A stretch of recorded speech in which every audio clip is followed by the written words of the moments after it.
విధంగా ఉందనే కోణంలో మూడో లోక్సభ కాలంలో పరిణామాలు. ఎందుకంటే మొదటి 2 లోక్సభ ఎన్నికల సమయంలో నెహ్రూ ప్రస్థానం కొనసాగింది, నెహ్రూ హవా కొనసాగింది. ఇప్పుడేమో ఇందిరమ్మ ప్రస్థానాన్ని ఒకసారి మనం గమనిస్తే ఇందిరమ్మ ప్రస్థానం మూడో లోక్సభ ఎన్నికల సమయంలో జోరుగా కొనసాగింది. ఇందిరమ్మ శకం దేశంలో ఏ విధంగా ఉందనే కోణంలో ఒకసారి చూస్తే ఇందిరమ్మ శకం నెహ్రూ వారసురాలిగా తెరపైకి 1966లో ప్రధానిగా బాధ్యతలు 5 ఏళ్ల నుండి 4 ప్రధానులు కొత్త పార్టీలు వచ్చినా సాగిన కాంగ్రెస్ హవా కీలక మార్పులకు వేదికైన మూడో లోక్సభలో పార్టీల బలాలు ఈ అంశానికి సంబంధించి మొత్తం చూస్తే మూడో లోక్సభ కాలంలో ముఖ్య పరిణామాలు దేశవ్యాప్తంగా సైన్స్, టెక్నాలజీ, కమ్యూనికేషన్, పారిశ్రామిక అభివృద్ధి తదితర రంగాలపై నెహ్రూ దృష్టి. దేశంలో పలు ప్రాంతాల్లో స్టీల్ ఫ్యాక్టరీల తదితర చర్యల ద్వారా పారిశ్రామికీకరణకు మరింత ఊతం. నెహ్రూ ఆకస్మిక మృతి, లాల్ బహదూర్ శాస్త్రి మిస్టరీ మరణం, భాషా ప్రాతిపదికన 1960లో మహారాష్ట్ర, గుజరాత్ గా విడిపోయిన బొంబాయి రాష్ట్రం, ఆహార కొరతకు విరుగుడుగా హరిత విప్లవం. భారత ప్రజాస్వామ్య చరిత్రలో మూడో లోక్సభ ఎప్పటికీ గుర్తుండిపోతుంది. ఆ కాలంలో దేశం ఇద్దరు ప్రధానులను కోల్పోయింది, 2 యుద్ధాలను చర్చిస్తుంది. నెహ్రూ ముచ్చటగా మూడోసారి ప్రభుత్వాన్ని ఏర్పాటు చేశారు. తొలి 2 విడతలలో పోలిస్తే ఎన్నికల నిర్వహణ కాలం మరింత తగ్గి 2 నెలల్లోనే క్రతువు ముగిసింది. 10 ఏళ్ల పాటు తండ్రి చాటు బిడ్డగా నెహ్రూ సహాయకురాలిగా పనిచేసిన ఇందిరాగాంధీ 1959లో కాంగ్రెస్ అధ్యక్ష పగ్గాలు చేపట్టారు. ఆమె నాయకత్వంలోని పార్టీ 1962లో ఎన్నికలకు వెళ్ళింది.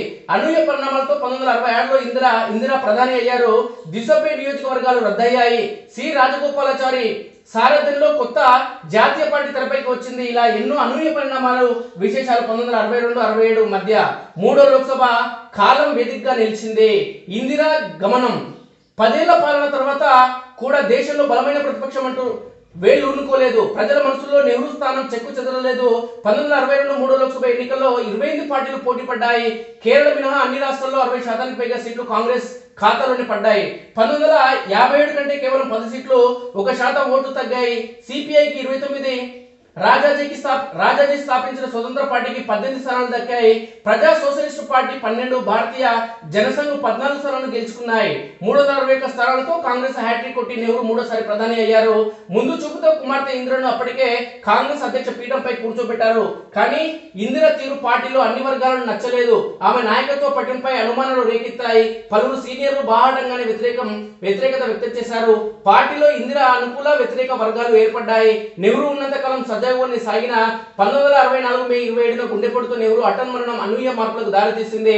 గుల్జారీలాల్ నందా తాత్కాలికంగా 13 రోజులు ప్రధానిగా వ్యవహరించారు. 1964 జూన్ 9న లాల్ బహదూర్ శాస్త్రి గద్దెనెక్కారు. ఆయన దురదృష్టవశాత్తు 1966 జనవరి 11న ఉజ్బెకిస్తాన్ లోని తాష్కెంట్ లో ఆకస్మిక మరణానికి గురయ్యారు. మరోసారి నందా 13 రోజులు తాత్కాలిక ప్రధానిగా ఉన్నాక ఇందిరా రంగప్రవేశం చేశారు. 1966 జనవరి 24న దేశ తొలి ఏకైక మహిళా ప్రధానమంత్రిగా బాధ్యతలు స్వీకరించారు. అప్పటికి ఆమె యూపీ నుంచి రాజ్యసభకు ప్రాతినిధ్యం వహిస్తున్నారు. 1959లో కాంగ్రెస్ అధ్యక్షురాలిగా ఇందిరా రాజకీయ కెరీర్ మొదలైంది. అదే ఏడాది నెహ్రూతో విభేదించి సి రాజగోపాలాచారి స్వతంత్ర పార్టీ ఏర్పాటు చేశారు.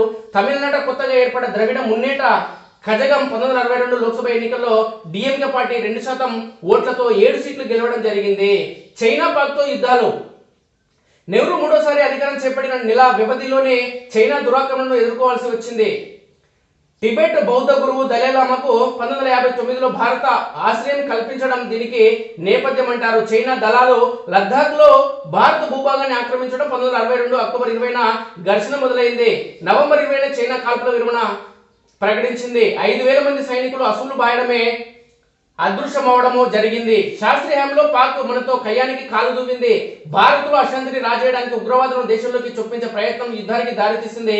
1965 ఆగస్టు 5న సెప్టెంబర్ 23 దాకా 1965 ఆగస్టు 5 నుంచి సెప్టెంబర్ 23 దాకా సాగిన యుద్ధంలో 4,000 మంది దాకా సైనికులు అమరులయ్యారు. 1966 జనవరి 10న పాక్తో తాష్కెంట్ ఒప్పందం కుదిరింది. కానీ ఆ తర్వాత గంటల వ్యవధిలోనే అక్కడే శాస్త్రి కన్నుమూసిన తీరు మిస్టరీగానే మిగిలింది. గుండెపోటుని వార్తలు వచ్చిన అసలు కారణం ఇప్పటికీ వెలుగు చూడలేదు. సిరా చుక్కకు నాంది. ఓటేశాక వేలిపై సిరా చుక్క పెట్టే విధానం 1962 ఎన్నికల్లోనే ప్రవేశపెట్టారు. తయారీ company Mysore paints and varnish limited ఎన్నో దేశాలకు ఇంకును ఎగుమతి చేసేది. అంటే ఇవన్నీ పరిణామాల నేపథ్యాన్ని చూస్తే ప్రధానమంత్రులు చనిపోవడం, అదేవిధంగా ఇతర ప్రతిపక్ష పార్టీలు అప్పుడే ఊపు రావడం, ప్రతిపక్ష పార్టీలు మొగ్గతుడడం అనేది జరిగింది.